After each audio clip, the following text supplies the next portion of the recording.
What you gonna do, brother, when an overrated, skeleted roid freak runs wild on you? Okay, so I never liked Hulk Hogan, but he's surely the most recognizable name in all of professional wrestling. The first of several licensed Game Boy wrestling games features the sweaty old codger prominently, along with the $1 Million Man Ted DiBiase, Mr. Perfect Curt Hennig, the Ultimate Warrior, and Macho King Randy Savage. He was the king by this point, even though he's tied for second with King Booker, behind King Xavier Woods for me in terms of wrestling royalty. I'm gonna try to not get all wrestling nerdy on your Rudy Poo candy asses, but you must realize that aside from Game Boy, a large part of the 90s for me was spent watching the soap opera that is professional wrestling. I loved it all. WWF, WCW, ECW, the more extreme backyard stuff, everything. So I can't promise. Wrestling games were a little weird back in the day. It was a really hard event to replicate for some reason. Probably not until the 16-bit generations were any of them really proficient. I guess 2 buttons isn't enough, really, and I couldn't truly get on board with anything before the N64's WrestleMania 2000 and the first SmackDown game on the original PlayStation. WWF Superstars looks reasonable for the time, and it uses the limited control options reasonably well. You can move in 4 directions, and pressing left or right twice in quick succession lets your guy run. He'll bounce off the ropes as wrestlers do.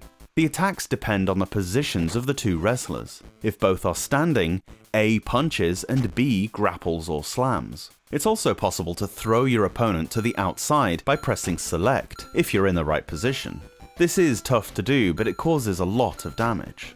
There are ground moves that are tough to pull off, as the fighters all no-sell everything, a wrestling term for not playing along.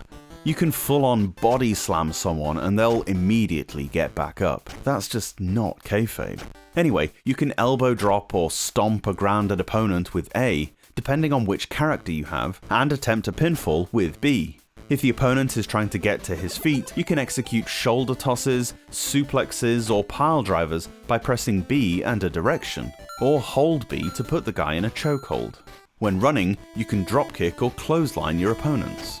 You can also climb the turnbuckles, but in Ric Flair style it rarely pays off. Executing the top rope splash is tough because the guy just gets up so quickly. It hurts you too if you miss. It's a limited game, sadly. Only 5 wrestlers, none of whom have their signature moves in there. There's no multiplayer mode, and the only match option is a 1 or 3 falls singles match. No tag teams or cages, anything like that. They were focusing on one thing at a time, I guess. The controls are alright, you'll get used to them after a while anyway. This game serves as a decent framework for later wrestling games. The chiptune mock-ups of the wrestlers' entrance themes were a bit hit and miss. Hogan's and Warrior's sound like the actual songs, but I can't really identify Mr. Perfect's music, and Ted DiBiase's is a little shonky too. It's really nice fan service to put them in there though. The game looks as good as it probably could do. Well, we'll see whether I'm right later on, I'm sure, as there were quite a lot of licensed wrestling games on the Game Boy. And the close-ups of the 5 wrestlers are immediately identifiable and well drawn. They even let Hogan keep his wrinkly old skull covered up by the bandana, which is a good choice because his shriveled up chrome dome has always grossed me out.